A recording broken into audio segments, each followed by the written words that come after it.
Hi, boys and girls. I have a book for you guys to listen to today. It is called Where the Wild Things Are. I bet you've read this story before. Maybe you got it when you were little. Maybe the first time you heard it was in the library with your librarian at school. Maybe your parents read it to your grandparents, your aunts and uncles, or maybe this is your very first time hearing this story. This is one of my favorite stories to read. I just love looking at the pictures. Look at the cover of this book. What do you think's going to happen? Really? Where do you think this story's going to take place? Maybe you're right. Maybe. I don't know. Who's going to be in the story? Who's going to be the main character of this story? What's it going to be about? But you know what? One thing I want you to listen for is in this story, this little boy has some mischief. Think of what that word mischief is. We'll learn what that means at the end of the story. I might tell you what it means, or you just might have to tell me what it means. You think you know?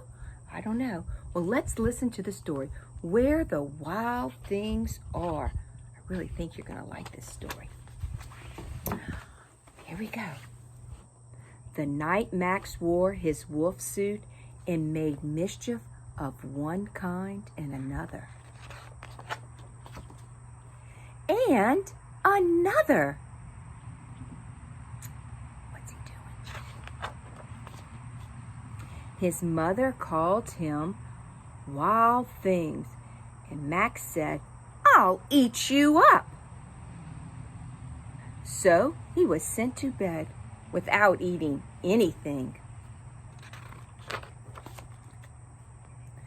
That very night, in Max's room, a forest grew and grew. I think it's growing. Has a forest ever grown in your room?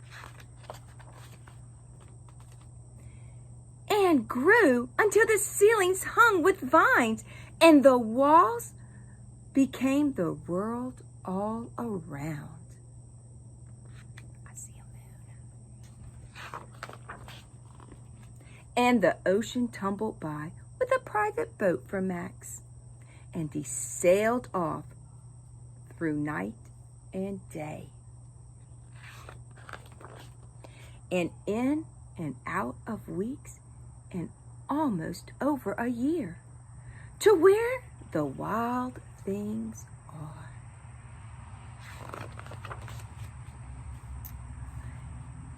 And when he came to the place where the wild things are, they roared their terrible roars and gnashed their terrible teeth and rolled their terrible eyes and showed their terrible claws. Till Max said, "Be still," and tamed them with the magic tricks of staring into their yellow eyes without blinking once. And they were frightened and called him the most wild thing of all. Oh, do they look scared? Look at Max. He has magic tricks.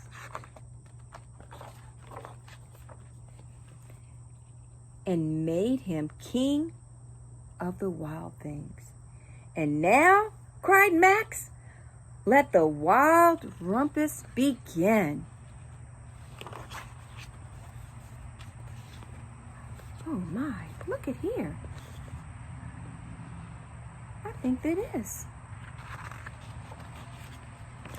Look at Max. He is hanging from the tree with the wild things. Look, there's Max. I think he does look like a king.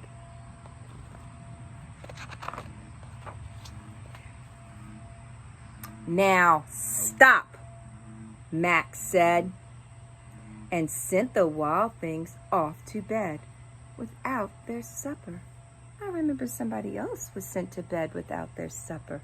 Who was that? I think you're right. And Max, the king of all the wild things, was lonely and wanted to be where someone loved him best of all.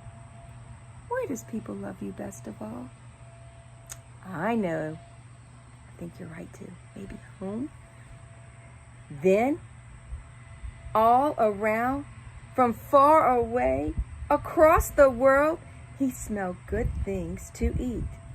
So he gave up being king of where the wild things are. I don't think he wanted to be where the wild things are.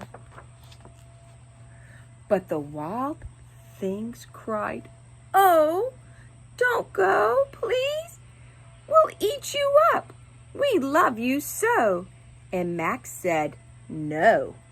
The wild things roared their terrible roars and gnashed their terrible teeth and rolled their terrible eyes and showed their terrible claws. But Max stepped into his private boat and waved goodbye and sailed back over a year and in and out of the weeks and through the day. There's Max sailing.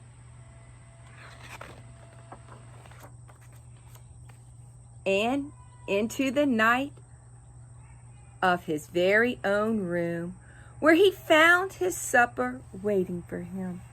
I wonder what he had for supper. See his supper on the table? But you know what? Whatever he had for supper, it was still hot. Did you enjoy that book? I hope you did. Well, you know, there's some things you can do with this book.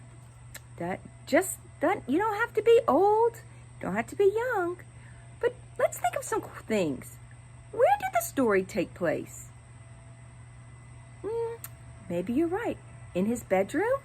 Or where else did it take place? In the forest? Yes, it did. It took place in the forest. Because what had happened in the beginning of the story? What grew in Max's room? What grew in his room? A forest. Remember the forest? It grew that night. It grew and it grew in his room. Why was Max sent to his room? Remember at the beginning I said, think of that word mischief? What do you think mischief means? I think you're right. Doing things you're not supposed to do. Have you ever created mischief?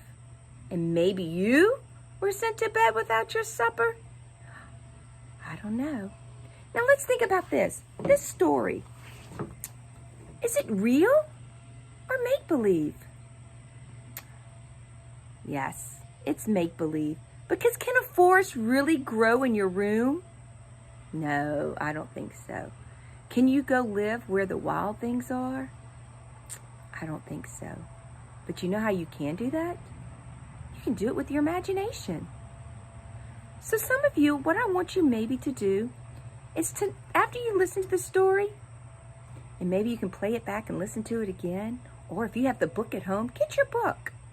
And I want you to use your imagination and think of what you might do if you got sent to bed without any supper and you end up going to where the wild things are and a forest grew in your room. Use your imagination. And when you're writing that story, remember, you got to use some details in your story. And how to use those details? Use some really good adjectives, okay? Just like the word terrible. They could say just roared your roars, but they said your terrible roars, which made it scary, huh? And showed their what? Terrible claws. And rolled what? Their terrible eyes. So when you're writing, use your imagination. Use some really good adjectives. And if you have a hard time writing, you just write 1 or 2 sentences, or maybe, if you're young, if you want to, if you have a little sister, a little brother, or cousin at home, maybe you want to just draw a picture. Have them draw a picture of the forest. Have them draw a picture of their room where the ceilings hung with vines and the forest was all around. I hope you enjoyed it. and enjoy writing and enjoy drawing your picture.